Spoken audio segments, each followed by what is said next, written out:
जब जब अडानी जुल्म करेगा, बीजेपी के हथियारों से चप्पा चप्पा गूंज उठेगा जय छत्तीसगढ़ के नारों से। छत्तीसगढ़ को बचाना है, अडानी को भगाना है, अडानी भगाओ, छत्तीसगढ़ बचाओ। ये संदेश और नारे इन दिनों छत्तीसगढ़ में जमकर गूंज रहे हैं। देश में जिस तरह अगस्त 1942 में भारत छोड़ो आंदोलन की शुरुआत हुई थी, उसी तर्ज पर छत्तीसगढ़ में भी अडानी भगाओ छत्तीसगढ़ बचाओ आंदोलन का आगाज हो गया है। यह आंदोलन सालों से जल, जंगल और जमीन बचाने की लड़ाई लड़ रहे सामाजिक संगठनों ने शुरू किया है, जिसे स्थानीय आदिवासियों और आम लोगों से लेकर विपक्षी पार्टी कांग्रेस तक का भरपूर साथ मिल रहा है। आंदोलन के तहत मुख्यमंत्री विष्णुदेव साय समेत सभी जनप्रतिनिधियों और प्रशासनिक अधिकारियों को मांग पत्र भी भेजे जा रहे हैं, जिसमें एक नई और बड़ी परेशानी का जिक्र है। आदिवासियों का कहना है कि अगर कोल ब्लॉक के लिए हसदेव जंगल काटा गया तो हजारों परिवार बर्बाद हो जाएंगे। वो बार बार सवाल भी उठा रहे हैं कि उनकी परेशानी ना तो मंत्रालय सुन रहा है, ना राजभवन सुन रहा है। ऐसे में उनके पास आंदोलन के अलावा कोई दूसरा रास्ता बचा नहीं है। सरकार और अडानी के खिलाफ वनों के प्रदेश में कैसे फैल रही है आंदोलन की आग, बता रहे हैं रायपुर से हमारे ब्यूरो चीफ अरुण तिवारी।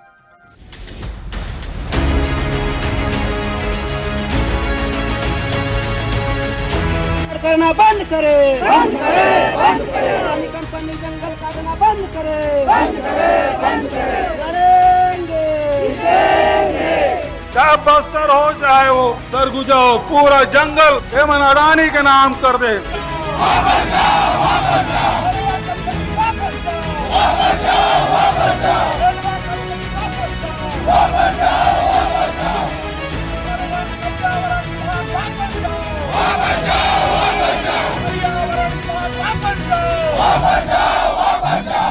जल, जंगल और जमीन जिंदगी के लिए बेहद अहम इन तत्वों को बचाने के लिए छत्तीसगढ़ की जनता यूं तो कई बार सड़क पर उतर चुकी है, कई बार आंदोलन और प्रदर्शन भी कर चुकी है, लेकिन इस बार बात काफी आगे बढ़ चुकी है। हसदेव जंगल को कटने से बचाने और कोयला खदानों का आवंटन रद्द कराने के लिए छत्तीसगढ़ बचाओ आंदोलन और संयुक्त किसान मोर्चा समेत 2 दर्जन से ज्यादा सामाजिक संगठनों और आम लोगों ने बड़े स्तर पर अडानी भगाओ छत्तीसगढ़ बचाओ आंदोलन छेड़ दिया है, जिसे भारत छोड़ो आंदोलन की तर्ज पर अंजाम दिया जा रहा है। आंदोलन के तहत पूरे प्रदेश में धरना प्रदर्शन समेत मुख्यमंत्री विष्णुदेव साय, जनप्रतिनिधियों और प्रशासनिक अधिकारियों को मांग पत्र सौंपे जा रहे हैं, जिसमें कहा गया कि सरकार ने छत्तीसगढ़ को अडानी की लूट का चारागाह बना दिया है। The provisions of the panchayat extension to scheduled areas act यानी पेसा और वनाधिकार अधिनियम समेत तमाम संवैधानिक प्रावधानों का उल्लंघन कर प्रदेश में खुलेआम जल, जंगल और जमीन का विनाश किया जा रहा है। अब छत्तीसगढ़ को बचाने के लिए सिर्फ अडानी को भगाने का रास्ता ही बच गया है। सरकार को मिली है, लेकिन यहाँ पे अडानी कंपनी ठेके के रूप में कर रही है। वहाँ पे मनमानी अडानी कंपनी एकदम लोगों को रौंदते हुए कार्य कर रही है। हसदेव अरण्य क्षेत्र में पेड़ों की कटाई हो रही है, जिसमें जो फर्जी तरीके से ग्राम सभा करके पेड़ों की कटाई की जा रही है, जिसके संबंध में हमने राज्यपाल जी से मिले।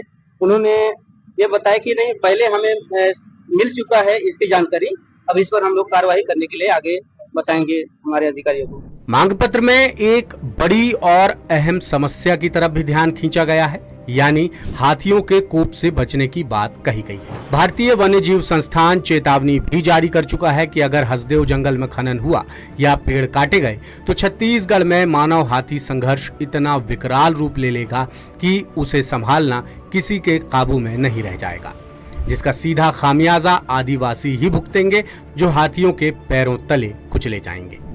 अडानी की कंपनी को जिस केते एक्सटेंशन कोल ब्लॉक में खनन की मंजूरी दी गई है, वो हाथियों का मुख्य कॉरिडोर है। ये जगह लेमरू एलिफेंट रिजर्व से महज 5 किलोमीटर दूर है, जो प्राचीन धरोहर स्थल रामगढ़ पहाड़ के नजदीक है। जहां बड़े समूह में हाथी निवास करते हैं। इसे लेकर कांग्रेस की भूपेश बघेल सरकार ने वन्य जीव संरक्षण विभाग और वन विभाग को 13 अगस्त 2020 और 19 जनवरी 2021 को चिट्ठी भी लिखी थी। बघेल सरकार ने मानव हाथी संघर्ष रोकने और छत्तीसगढ़ को बचाने के लिए केते एक्सटेंशन खनन परियोजना की वन स्वीकृति की अनुशंसा को वापस लेने को कहा था, लेकिन बीजेपी की विष्णुदेव साय सरकार ने इसी जगह पर खनन के लिए अडानी की कंपनी को अनुमति दे दी है। लिहाजा हाल ही में एक बार फिर पूर्व मुख्यमंत्री भूपेश बघेल ने साय सरकार को निशाने पर लिया। बघेल ने तंज भी कसा कि एक पेड़ मां के नाम और पूरा जंगल अडानी के नाम। कोई कायदे कानून नहीं है। एक अरमान के नारा कहा है जाना था, एक पेड़ माँ के नाम। कहा है एक पेड़ माँ के नाम और पूरा जंगल। सुनाई नहीं दे पूरा जंगल। और जोर से बोलो पूरा जंगल। पूरा जंगल होकर नाम से कर दे, चाहे बस्तर हो चाहे वो सरगुजा हो, पूरा जंगल एमन अडानी के नाम कर दे। इधर आंदोलन कर रहे ग्रामीणों का कहना है कि उनकी परेशानी ना मुख्यमंत्री सुन रहे हैं, ना ही राज्यपाल कोई सुध ले रहे हैं। ऐसे में उनके पास संघर्ष के अलावा कोई दूसरा रास्ता नहीं बचा है। वहाँ जो हुआ है फर्जी ग्राम सभा हुआ है, फर्जी ग्राम के तहत मतलब हमारे जो जमीन है वो अधिग्रहण की गई है। मौजा नहीं लिया है, उसके बावजूद भी हमारे जमीन में जबरन 12 बजे रात को बुलडोजर चलाकर मतलब हमारे मेड़ को तोड़ दिया जा रहा है। हम फसल बोए हैं उसको रंध दिया जा रहा है, जबकि हम वहाँ 10 साल से इस चीज को बताते आ रहे हैं कि हम नहीं चाहते हैं इस क्षेत्र में खदान। अभी जबरन वहाँ पेड़ काट के जो काम नहीं चलना चाहिए था वो काम चला रहे हैं। अब आपको केते एक्सटेंशन कोल ब्लॉक की अहमियत और केंद्रीय पर्यावरण एवं वन मंत्रालय की विशेष मूल्यांकन समिति यानी EAC की पर्यावरणीय स्वीकृति के बारे में बताते हैं। दरअसल केते एक्सटेंशन कोल ब्लॉक से राजस्थान के लिए बिजली बनाने का कॉन्ट्रैक्ट अडानी की कंपनी को दिया गया है। इसका 97% क्षेत्र जंगल है, जिसके 1742 हेक्टेयर जमीन पर लगे 5 लाख से ज्यादा हरे भरे पेड़ काटे जा रहे हैं। पेड़ कटने से सरगुजा के प्रसिद्ध रामगढ़ पहाड़ का विनाश होना भी तय माना जा रहा है और तमनार से पेड़ कटने का सिलसिला शुरू भी हो चुका है।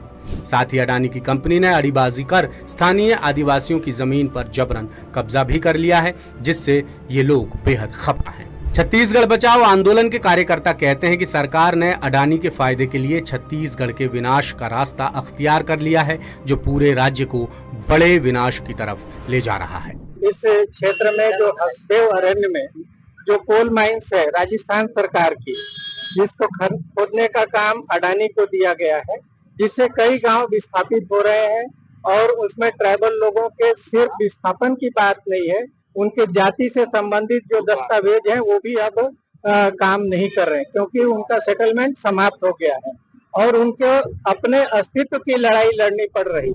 आदिवासियों के मुताबिक सरकार ने अडानी की कंपनी को कोल ब्लॉक की अनुमति ग्राम सभा की मंजूरी के बिना दी है, यानी फर्जी अनुमति के आधार पर जंगल को नष्ट किया जा रहा है। सरकार अड़ीबाजी और साजिश के तहत लोगों की आजीविका के साधन छीन रही है। बार बार आवेदन और निवेदन के बावजूद सरकार ग्रामीणों की परेशानी नहीं सुन रही है, इसलिए आखिरकार उन्हें बड़े आंदोलन के लिए मजबूर होना पड़ा, जो तब तक चलता रहेगा जब तक सरकार अडानी को छत्तीसगढ़ से भगा नहीं देती। लेटेस्ट, इन्वेस्टिगेटिव और इन डेप्थ खबरें देखने के लिए ज्वाइन कीजिए द सूत्र का व्हाट्सएप चैनल, सब्सक्राइब कीजिए YouTube चैनल, लाइक कीजिए फेसबुक पेज और पढ़ते रहिए वेबसाइट www.dasudr.com।